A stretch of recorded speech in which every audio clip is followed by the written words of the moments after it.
This is Tom Carhill narrating a Demos publication by Jamie Bartlett and Carl Miller called The Power of Unreason. I'm on page 27. This is the second paragraph. Discrediting criticism of the group. The second radicalizing multiplier is the way conspiracy theories are used to discredit dissenters, defectors, or moderates. One of the greatest threats to the cohesion of extremist groups is criticism from former members and friends and family of current members. From the perspective of the group, especially the leaders, it is vital to discredit such voices quickly and comprehensively. In the groups we examined, a common ploy was for group leaders to accuse critics of being patsies, even disinformation agents working on behalf of the conspirators. The media, the omnipresent critical voice, is often the target of such attacks.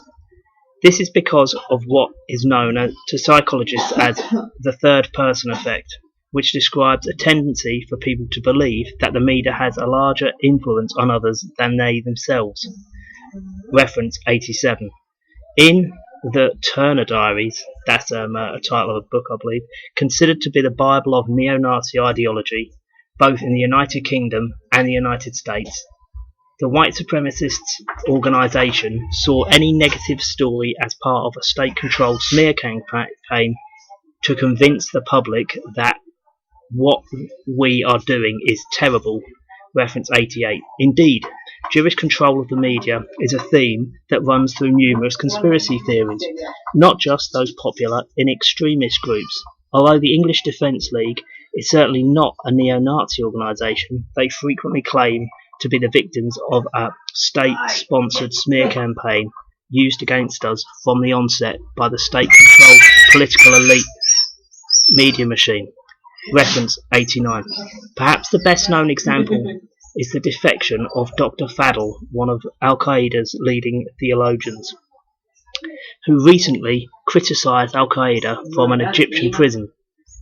Ayman al-Zawahiri, Al-Qaeda's number 2, responded by suggesting that Dr. Fadl's revisionism was forced upon him by the Egyptian government. The case of Dr. Fadl is in reality rather awkward, because it is not unsound for undemocratic governments to force fake confessions. Page 27. At the very least, though it highlights the way that groups discredit dissenters, the smear tactic is used more generally when extremists and moderates come face to face. Previous research by Demos found that in many Al-Qaeda-inspired cells in Europe, it is common for members to brush up against a wider group of non-violent members of the same community who would try to act as a moderating influence. The cells usually immediately cast these people as part of the system, working for the government and the infidel. Reference 90. Ed Hussein and Maj Nawaz, the two former Islamist founders of the Quilliam Foundation, a counter-extremist think tank, are consistently accused by more extremist groups of doing the bidding of the infidel UK government. The British People's Party, an ultra-nationalist party, for example, claims that, this is a quotation, the British People's Party will in the fruition of time prove there is another road, a tougher road, but one which will achieve real victory. We stand assailed on all sides at the time of writing, not just by Zog's puppets, but also by fellow patriots who say our traditional no-compromise stance will give them a bad name. Reference 91. The publication Blood and Honour Field Manual, an influential guide for UK neo-Nazi groups, also contains similar attacks on Zog's media moles. Reference 92. In a similar vein, when the BNP defector Albie Walker decided to stand against the BNP deputy leader Simon Darby in the general election, he was accused by the group of a long-term friendship with an MI5 agent who was tasked with penetrating the National Front. Reference 93. There are clearly varying degrees with which conspiracy theories can be used to defend a group. This discrediting tactic is most effectively deployed against the most dangerous critics that all extremist groups must deal with, defectors. When a number of individuals left the People's Temple, the leader, Reverend Jim Jones, convinced the remaining members that the defectors had been compromised and were now part of the government conspiracy to infiltrate and destroy the group. Bizarrely, Jim Jones even planned to make a movie about the conspirators, which he assumed to be both the CIA and defectors. A movie about those he assumed to be both the CIA and defectors. Members refused to respond to the defectors' phone calls and criticisms about the group's activity, even from their own family members. In Aum Shinrikyo, defectors were explicitly painted either as spies seeking to spread news of Aum's activities to the movement's enemies, or as renegades who would spread false rumours and stories about what went on at Aum's commune at Kamikushiki. Reference 95. Two rival factions of Combat 18, for example, both accused the other of working with the police. Reference 96. Right, that's the end of page 28. That paragraph was the end of that section. Page 29. Conspiracies and the turn to violent action. In extremist groups, the step to undertake violent action is a big one. Understanding how and why some groups and individuals take that step is the most important question in terrorism studies. Reference 97. Conspiracy theories can help us understand the turn to violence. Most extremist groups that become violent present the move as the necessary and only option available to them because the group is under attack, its goals are unobtainable through peaceful means, or there is some sense of impending apocalyptic doom and a response is urgently needed. Mark Sageman, of the world's leading Al-Qaeda experts, believes this distinguishes terrorists from non-terrorists, from non-violent extremists, that they lose faith in other channels of dissent. Reference 98. Conspiracies add to the sense that violence is the only remaining option. Al-Qaeda consistently protests that it is waging a defensive, reactive jihad against a Western conspiracy to humiliate the Muslim Ummah. UMMAH. Reference 99.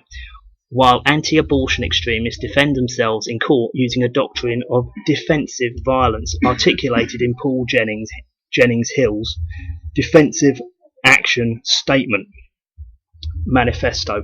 The lethal force is justifiable provided it was carried out for the purpose of defending the lives of unborn children. Reference 100.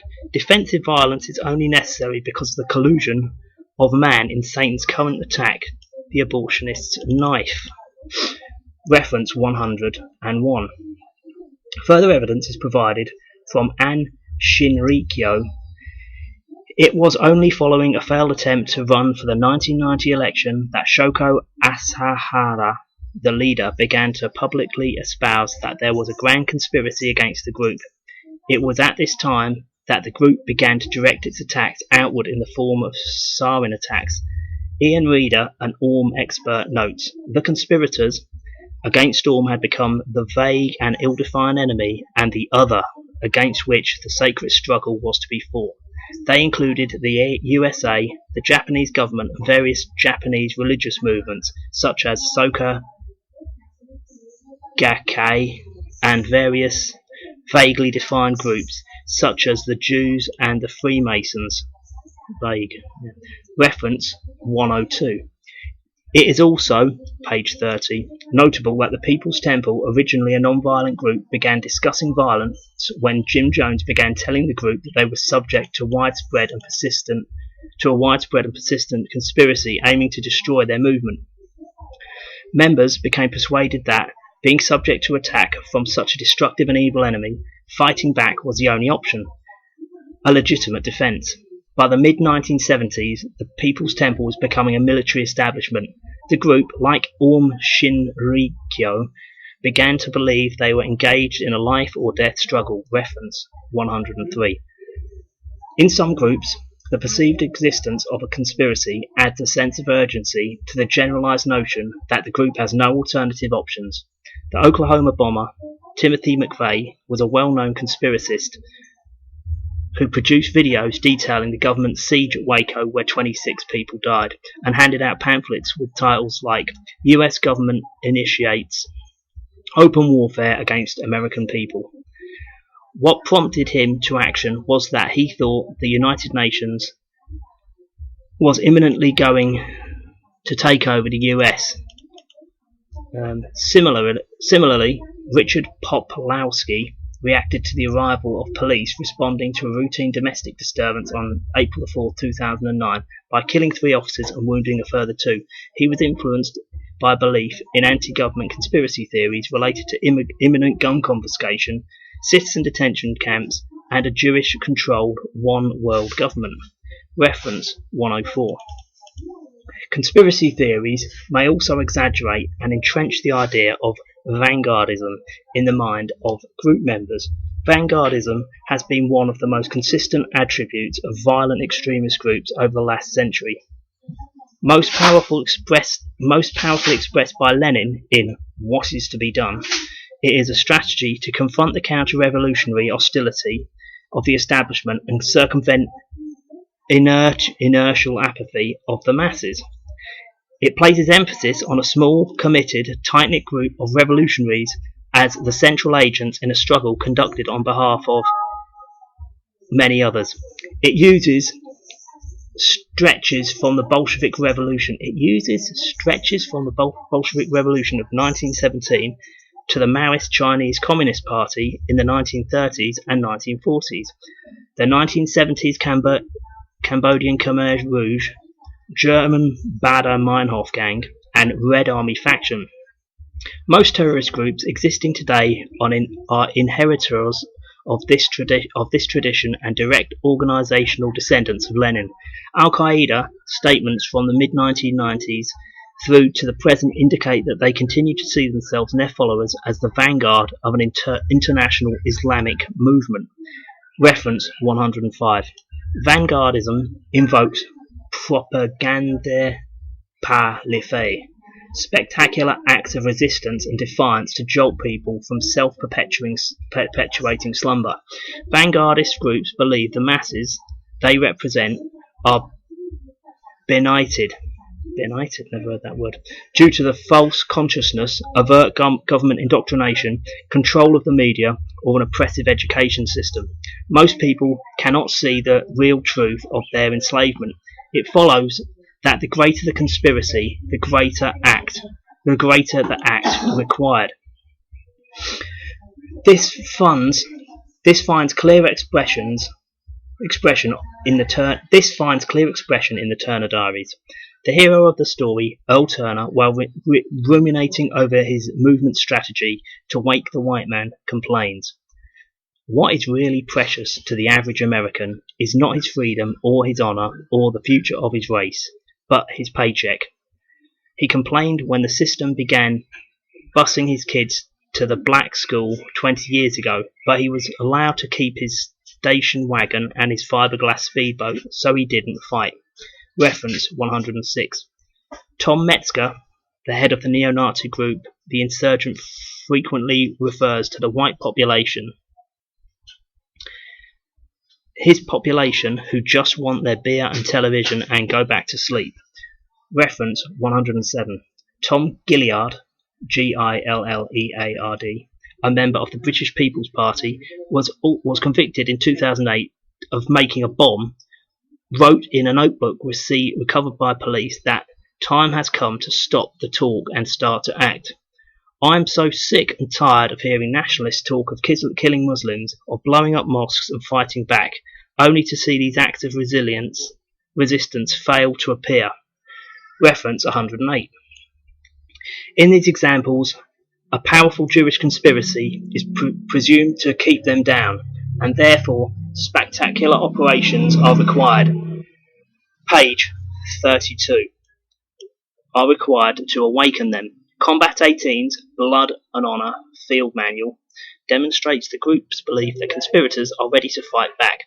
Certainly it, National Socialism, in square brackets, arouses hatred and animosity and sparks off a vicious counterattack from the enemies in the Zionist occupation government. But Zog will sabotage and try to wipe out any threat to its tyrannical rule, be it overt National Socialism or populist patriotism. Reference 109. Certainly, Al-Qaeda's hope was that 9/11 would help the Islamic nation to wake from its slumber. Reference 110. From the opposite end of the political spectrum, the Angry Brigade were inspired by the philosophy of radical situationalism.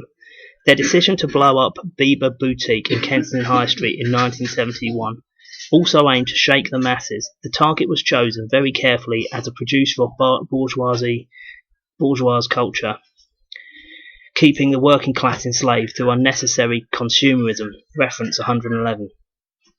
The National Revolutionary Faction, part of the National Anarchist Movement, recommended the book Towards a Citizen's Militia, which is a direct exposition of Leninist revolutionary vanguardism. Reference 112. The notion that the group is fighting for the good of its people, whether the working class, the Muslim Ummah, the white man, or whoever, helps groups that commit violence sidestep the inevitable moral difficulty they face. Sometimes their violence will harm the people they professedly wish to free. For Al-Qaeda, this is particularly acute because the Prophet Muhammad went into great detail about restraint and caution on the battlefield. Reference 113. From 1998, Al-Qaeda was especially concerned that the killings of innocents, especially fellow Muslims, would harm their support base, a concern which subsequent polling of Muslim majority countries suggests was well-founded. Al-Qaeda proactively sought legal and religious opinions to justify the killing of innocents. Recovered Al-Qaeda emails on this topic typically read, "Dear highly respected blah blah blah ... I present this to you as your humble brother ... concerning the preparation of the lawful study that I am doing on the killing of civilians. This is a very sensitive case, as you know, especially these days ... Our questions are: 1. Since you are the representative of the Islamic Jihad group, what is your lawful stand on the killing of civilians, specifically when women and children are included? And please explain the legitimate law concerning those who are deliberately killed. 2. According to our law, how can you justify the killing of innocent victims because of a claim of oppression? 3. What is your stand concerning a group that supports the killing of civilians, including women and children? Reference 114. Al-Qaeda's justification for 2001 was very similar to that of the group Islamic Army in Algeria, that any individual group seen as complicit in efforts against the Islamists was fair game. Innocent civilian casualties, insofar as there were any, are an unfortunate consequence of the greater good. Reference 115. Very similar justifications are found in white supremacist or patriot-militia movements. Timothy McVeigh, who also had to account for the deaths of small children among his 168 victims, still saw his actions as striking a blow for liberty. I am sorry that these people had to lose their lives, but that's the nature of the beast. It's understood that the human toll will be. Reference 116. The Turner Diaries, presented in a more detailed way. And this is a quote, it seems, as well, right? There is no way to destroy the system without hurting many thousands of innocent people. No way, ... But we are all completely convinced that what we did is justified, but it is very hard to see our own people suffering so intensely because of our acts. It is because Americans have for so many years been unwilling to make unpleasant decisions that we are forced to make now, which are very stern indeed. And is not that the key to the whole problem? The corruption of our people by the Jewish liberal democratic equalitarian plague which afflicts us. ... Reference 117. Page 34. The Racial Volunteer Force, a violent splinter group of British neo-Nazi group Combat 18, has 12 principles. Number 10 reads, "We believe our enemy thought and action must be. Will it help promote white victory? Every matter and issue, whether political, philosophical, religious or racial, must be viewed through the eyes of the white man, and exclusively from the point of view of the white race as a whole. We must realise that we are now in a dire and crucial crisis in the lifespan of our race, and we must dedicate ourselves to securing white victory at all costs, no matter what price or sacrifice is required. When the end begins to justify the means, civilians become collateral damage, an unfortunate but an inevitable consequence of the great battle being waged. Accepting this premise is surely a vital step towards committing acts of violence." I can't see here where sort of references kick in and not, because it's the line, the kind of the margins aren't straight. They can kind of jump in, and then the quotes are actually longer than the margins at this point. That it's a defect of the document. They've not got the formatting correct. It's confusing. I'm sorry. Right, damaging mutuality and trust. Perhaps the broadest impact of conspiracy theories is on the relationships between the government and the communities it serves. Through the promotion of cynicism, mistrust and suspicion, conspiracy theories help create the tears in the social fabric that extremists exploit. Trust plays a vital role in facilitating transactions between people, enhancing cooperation and coordination. Public trust in governing institutions is an essential prerequisite of a healthy democratic society. As Will Hutton said, trust knits society together and makes it possible for people to get on with their everyday lives. Without it, society would become impossible. Reference 118. Conspiracy theories can undermine trust in the institutions and people that it indicts. While some form of skepticism is, of course, usual and healthy, conspiracy theories inspire a generalised, knee-jerk, cynical mistrust. Reference 119. As one academic had argued, the certainty of conspiracy theories in square bracket lies in its utter lack of trust. The only thing of which one can be truly certain is the deception which the rulers rule. Reference 120. Conspiracism is not only distrust, but also an irrational distrust, the inflexible, unflattering tendency to act in a suspicious manner, irrespective of the situation. Reference 121, page 35. The key is whether belief in such ideas results in changes in people's political and social attitudes. One famous study has tried to do this by examining the effects of exposure to Oliver Stone's 1991 film JFK, which alleges that the assassination of JFK was a conspiracy. The film significantly aroused anger, in quotes. Importantly, the researchers found that viewing the film was associated with a decrease in viewers' intention to vote and make political contributions. It is possible, therefore, that conspiracy theories steep into the wider, more general political judgments that people make, and may encourage greater apathy, the logical result of a feeling of powerlessness. Reference 122. The feeling of mistrust is most acute when it comes to counter-terrorism and security measures.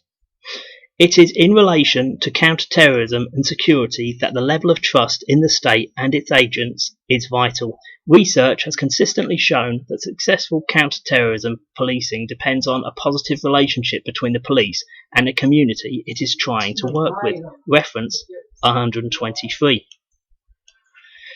Confronting homegrown Al-Qaeda-inspired terrorism is a case in point. It requires cooperation with Muslim communities, yet it is in these communities that problematic conspiracies are particularly prevalent. In the now infamous 2006 Dispatches survey of British Muslims, around half believed that 9/11 was a conspiracy between the CIA and Israel.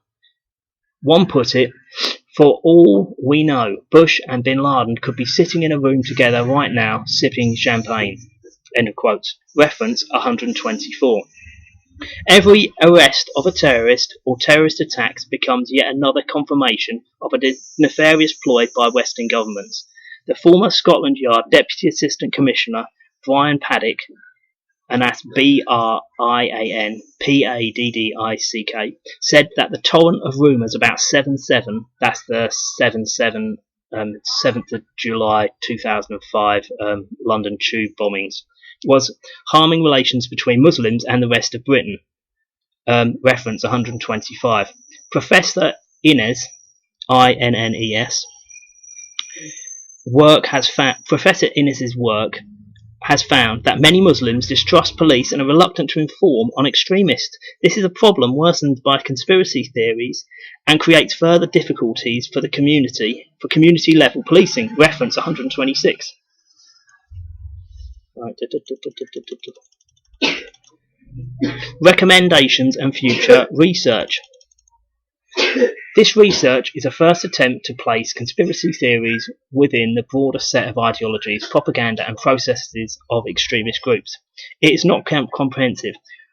While there are important exceptions, on a balance, we believe conspiracy theories are an important component of propaganda used by extremist groups to recruit, explain the state of the world, identify scapegoats, and encourage the shift from peaceful to violent activity.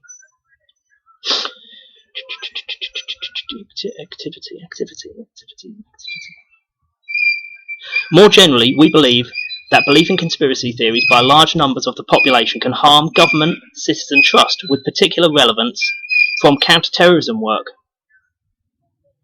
For counter-terrorism work. A more long-term threat may even be extremist and violent groups forming new alliances. There are signs of this already. The National Revolutionary Faction, for example, is bringing together both the far left and far right, as well as various anti-globalization and pagan-inspired groups who are united by an anti-capitalist and anti-establishment ideology. Reference 127. Moreover, extreme groups may be able to draw on larger counterculture or of conspiracism as a pool of possible recruits. As such, a response is required. The irony is that conspiracy theories are by their nature difficult for governments to rebut. The obvious response of producing information often fails because any refutation risks being taken as evidence of a cover-up. After all, if there is a conspiracy by government, then it is reasonable to assume the government would hamper investigation into those affairs. As a result, as one expert points out, conspiracy theories are the only theories for which evidence against them is actually construed as evidence in favour of them. The more evidence piled up by the authorities in favour of a given theory, the more conspiracy theorists point to how badly they must want us to believe the official story. Reference 128. The US State Department has gone to considerable effort to rebut 9/11 conspiracy theories, but with discernible effect. And the 7/7 investigation has also failed to quell the growing conspiracy theories surrounding the event. Reference 129. Therefore, we recommend a small number of interventions focusing on making government institutions more open and investing resources in enabling people to think critically rather than page 37, rather than government confronting conspiracy theories directly, challenging the milieu in which conspiracy theories are received. The last decade has seen an explosion in the circulation of false information or counter-knowledge, misinformation packaged to look like fact. Reference 130. Every day, from hundreds of sources, people are assailed by thousands of pieces of counter-knowledge. Yet, as Michael Shermer writes, as a culture, we seem to have trouble distinguishing science from pseudoscience, history from pseudo-history, common sense from nonsense. Reference 131. In an age of social media, peer-to-peer communications, and user-generated content, many of the establishment gatekeepers of knowledge, the peer-reviewed journal, the traditional newspaper, the scrutinised book, have been undermined, and not replaced. The limited research there is suggests that young people in particular are not being equipped with the personal critical abilities to discriminate between truth and its many impostors. New research is finding that the way we are consuming knowledge online is affecting our capacity for deep processing skills, inductive analysis, critical thinking, imagination and reflection. Indeed, scholars at University College London found that students' research habits tended towards skimming and scanning rather than in-depth reading, with little time spent evaluating information for relevance, accuracy or authority. Reference 132. According to Ofcom's, that's the sort of I think it's the media regulator for the TV in England. According to Ofcom's 2010 survey of internet and web-based content, around a fifth of internet users in the UK do not think about accuracy or bias of information they consume on the internet. They simply use sites they like the look of. Reference 133. Moreover, Ethan Zuckerman argues that one danger of online networking is that it can lead to people simply interacting with peoples who already share your opinion, creating filter bubbles, conversations with similar people running in parallel but rarely conflicting with other conversations of different people. Reference 134.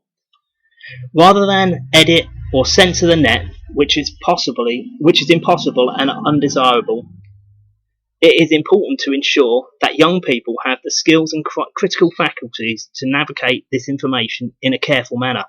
Page 38. Recommendation.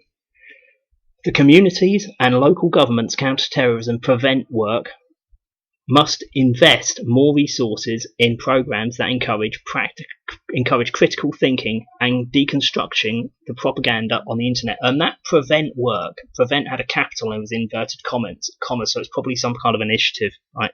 But he hasn't referenced it, but yeah, I'll presume it is.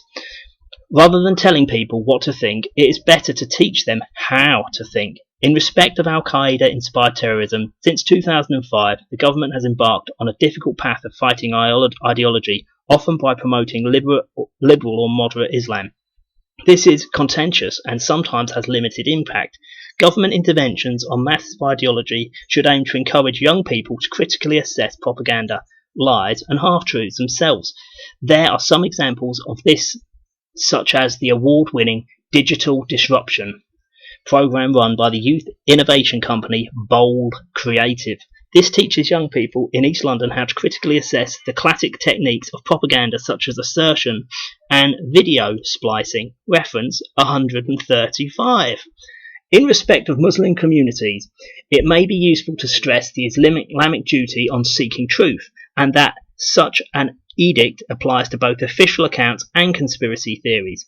One important hadith, Hadith, found in Imam Ahmad through Abu Dar al-Ghifari reads, "Seek the truth, even if it's harmful." The reality for many of the theorists themselves is that they are not neutral truth seekers, but are trying to further these theories, and their personal careers are staked on it. Reference 136. Recommendation. The Department of Education and Skills must review how far the education system equips young people to navigate false information and counter knowledge. Despite dramatic changes in the scale and type of information that people access online, and the fact that the net has become the primary source of information for the majority of young people in the UK today, there is no part of the traditional curriculum dedicated to digital literacy. It is vital that young people are given the skills, page 39, to recognise the difference between, for example, trustworthy sources of information and user-generated content. There is increased focus in the secondary school national curriculum on core capabilities to support young people to become successful learners, confident individuals and responsible citizens. The curriculum stresses the importance of development of information and communication technology (ICT) skills, both because of the growth of the internet and other forms of media, and the Leach Review of Skills, that's Leitch, which underlined the need for the UK to maintain global competitiveness. It is vital to ensure that critical thinking, deconstructing propaganda, and assessing the trustworthiness of sites is the central component of the ICT classes. Security services and openness. Conspiracy theories are a reaction to the lack of transparency and openness in many of our institutions. The more open our institutions, the less likely we are to believe we are living in a conspiring world. Reference 138.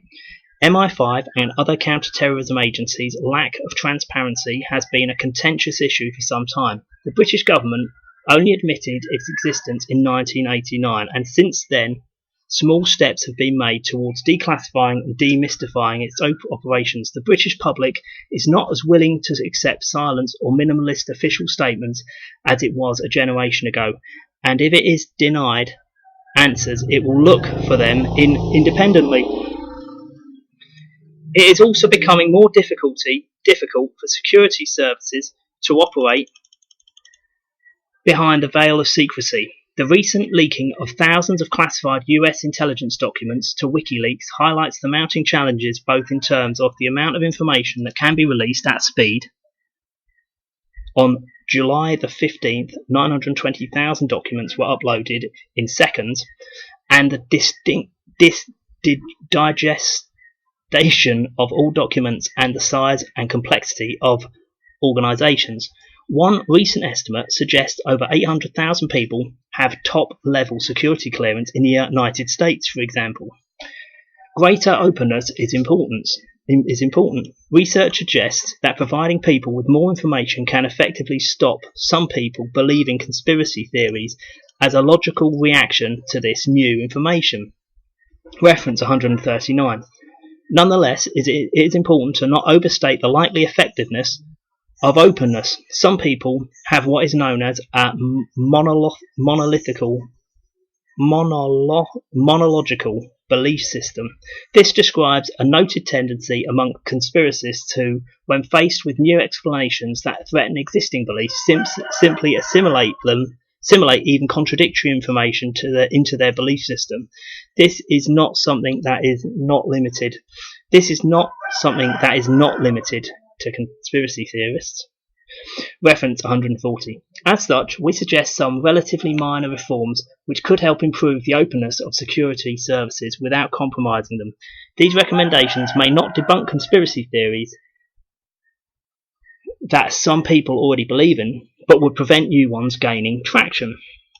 Recommendation. As the government conducts its review of counter-terrorism powers, it should consider how the intelligence agencies and other counter-terrorism operations could be more transparent. The intelligence agencies are the security services, SS,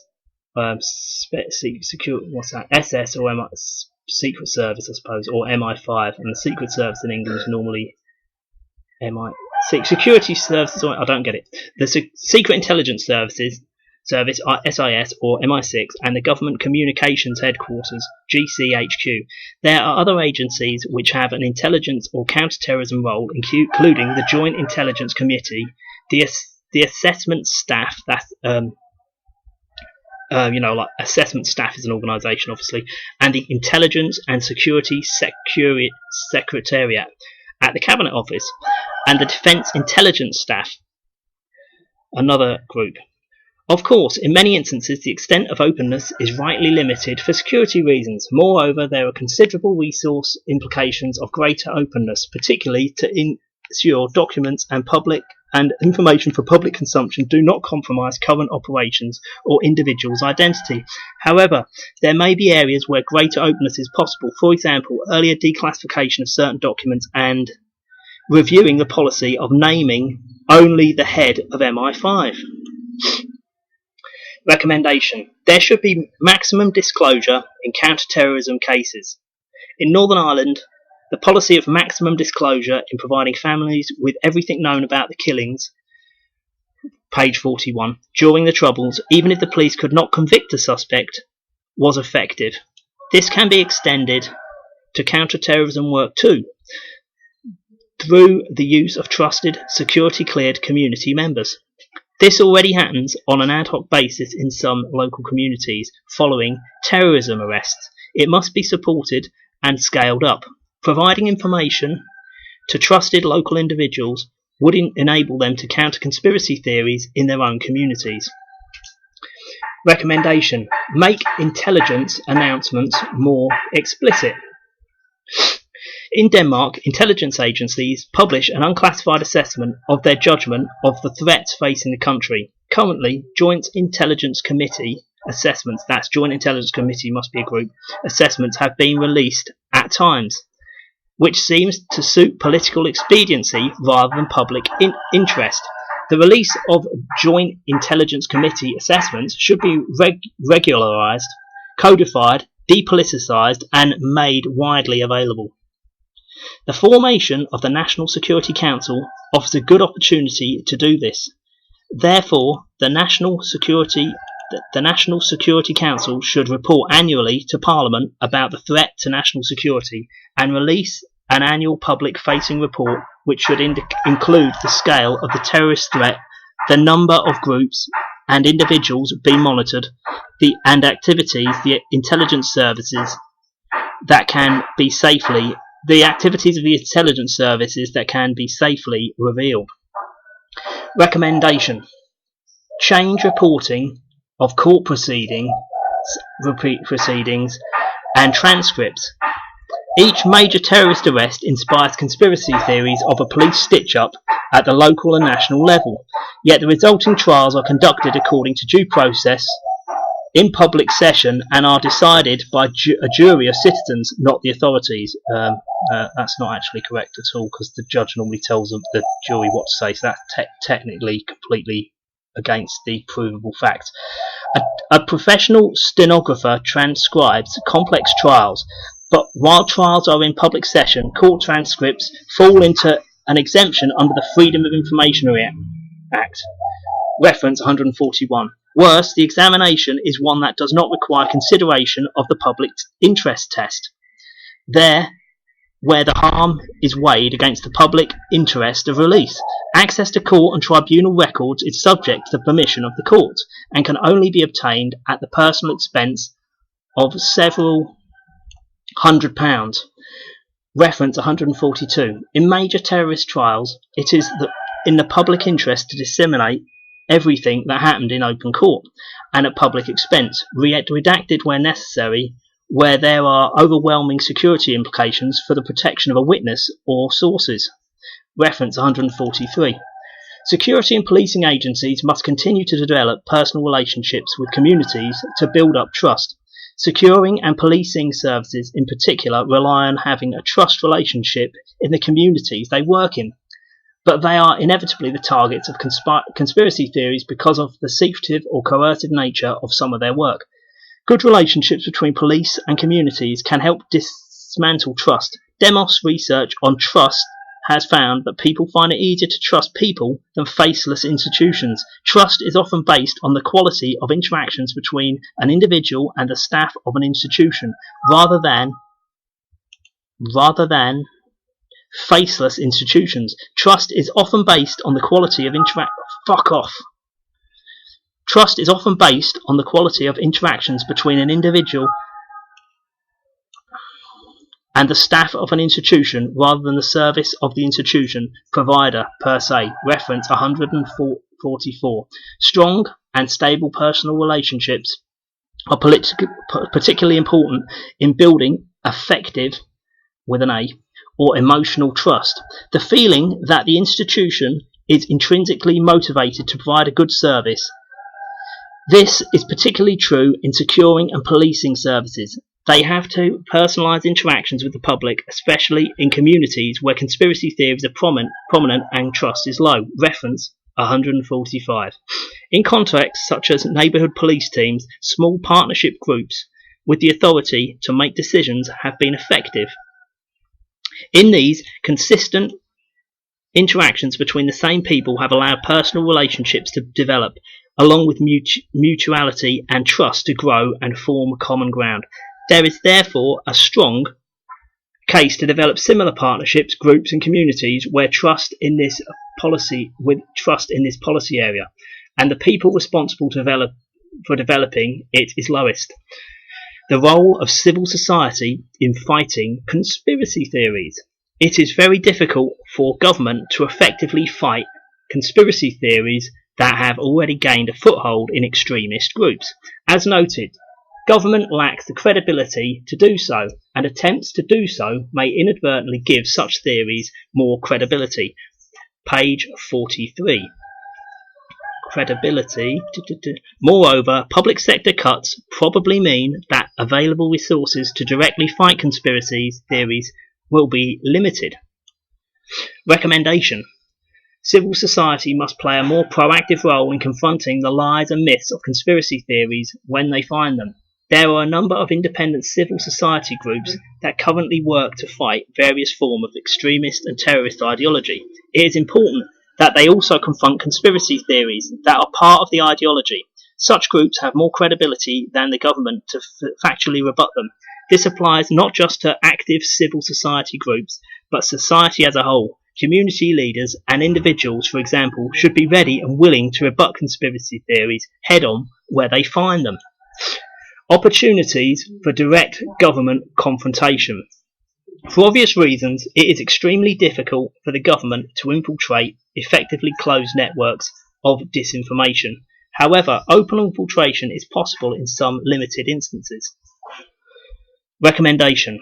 Introduce some limited open infiltration of internet and physical sites by government to introduce alternative information. Government agents or their allies should openly infiltrate the internet sites or spaces to plant doubts about conspiracy theories, introducing alternative information. Arabic-speaking Muslim officials from the US State Department have participated in dialogues at radical Islamist chat rooms and websites to ventilate arguments not often heard among these groups, often with some success. Reference 146. This could be of equal use in other types of extremist groups too. Planting seeds of doubt can have a powerful effect. The famous Solomon Asch conformity experiments have demonstrated that when just one other member of a group disagrees with the group consensus, all members are significantly more likely to resist the urge to conform. Reference 147, page 44. Future research. This paper has opened up many avenues for future study. We believe that the scale and extent of popular belief in conspiracy theories is worrying, and the social and political implications warrant further investigation from academics and other researchers. Some specific gaps in the literature are evident to us. We do not know how many people in the UK actually believe in the conspiracy theories, particularly among minority or disadvantaged communities. Baseline figures of this type would be helpful. Although there is some anecdotal evidence to suggest a generalised belief in conspiracies may harm trust, in government and political engagement, the relationship between belief and actions is far from clear. Our research comes with a health warning. It is a first attempt to understand the relationship between conspiracy theories, extremism and violence. Far more detailed research is required to develop a deeper understanding of how these concepts relate to each other, and critically what works in respect of stopping people believing them. Page 45. Annex. Key conspiracy theories. The Bilderberg Group, an annual invitation-only conference involving influential individuals in politics, finance, business and the military. Due to the secretive nature of the conference, the sessions are closed to the public and no minutes are released. It has become a target of conspiracy theories alleging the creation of a new world order. I don't know what he's trying to say as a conspiracy theory about that, because that's on the news. False flag operations. Those that are deliberately and deceptively made to appear as if they were carried out by an entity other than the genuine one. The phrase originates from the idea of military units flying the wrong colours, a false flag, during combat. But Operation Gladio, again, it's been on terrestrial English TV, British TV, so I don't see why he's saying that's a conspiracy theory, because it's been openly admitted. And, the Bologna bombing links back to 7/7, stuff like that. Federal Emergency Management Agency, FEMA. An agency, it's an agency, it is an agency. An agency of the US Department of Homeland Security, FEMA is the target of conspiracy theories held by US militia and survivalist groups. The allegations allege, amongst others, that the US federal government will declare martial law as a precursor to the establishment of a new world order, which they did in the New Orleans, and they took everyone's guns off them, didn't they? And they killed quite a few people who resisted as well. FEMA will house in detainment camps all of those who are resistant to this takeover, and they detained them all in the stadium, didn't they, where there was mass rapings and killings going on, and they wouldn't let them have food even though there were shops right nearby. Freemasons, a fraternal society founded in the 16th century with around 6 million members around the world. It is, due to its secretive nature, the target of many theories alleging secret control of governments with a desire to install structures allowing global control. Yeah, but the Hillsborough investigation, they banned all Freemasons. That's been on the front page of the Sun. It was a Freemason cover-up, and Operation Tiberius claimed that the Met Police was so incredibly usurped by Freemasons that it's totally corrupt and can never be fixed. So the idea, it's complete nonsense. And notice he hasn't put a source for any of this. Illuminati, an Enlightenment secret society founded in 1776 that originally promoted free thought and democratic political theories. No, it didn't. However, the term now exists within many conspiracy theories as a popular catch-all descriptor of an anti-democratic elitist conspiracy for one world government. The term is often closely linked to the idea of a new world order. Well, actually, it means illuminated, doesn't it? So if it's about people who are in the know, then it wouldn't be inappropriate to use it, would it? And also, it was a banned movement in Bavaria, wasn't it? It was actually banned. So the idea that it's not significant is a bit ridiculous. And he didn't have a quotation there. Anyway, New World Order. First used by world statesmen after both world wars to describe a new values-based approach to global governments. The term has become a very common white byword in conspiracy theories to describe a totalitarian world government. This New World Order is, these theories allege, they believe, whereby a super powerful and secret cabal will achieve global domination. But it's also mentioned by George Bush Sr., 10 years to the day before 9/11 attacks in 2001. George Bush Jr. mentioned it, Tony Blair mentioned it, and even Gordon Brown mentioned it. So I don't see how it's a conspiracy theory. This is kind of completely ridiculous, as seems to be most of this paper. Protocols of the Learned Elders of Zion, often shortened to the Protocols. An anti-Semitic, it's not anti-Semitic, it's anti-Jew, right? Tract, it has nothing to do, it's not anti-Arab, I've read it, it's not. An anti-Semitic tract purporting to be the proceedings of a meeting of Jewish leaders with the intent of achieving global control by the Jewish people. First published in 1903, and itself a plagiarism of earlier political satire. The Protocols have a complex history of both direct use and indirect plagiarism by a large and diverse number of different groups. It is widely considered to be, in its various guises, the most widespread conspiracy theory in the world. It's also completely true if you look at every single thing in the aims and what the objectives were. They're all true today. Zionist Occupation Government, ZOG, a description of a state used by many groups to describe a Jewish cabal of secret control of a given state, or indeed the world. Page 47. Right, that's the end. Right, that's the end of it. Right, so he doesn't really have a conclusion there. I don't really see how he actually got to the place where he, it didn't have a beginning and a middle and an end. It just sort of said random things which were kind of quoted upon, but they didn't link to each other, so the quotations were all out of context. But anyway, I'll stop for a minute and I might have a little look to see if there's any other bits that are worth me narrating. But anyway, that looks like the end of it.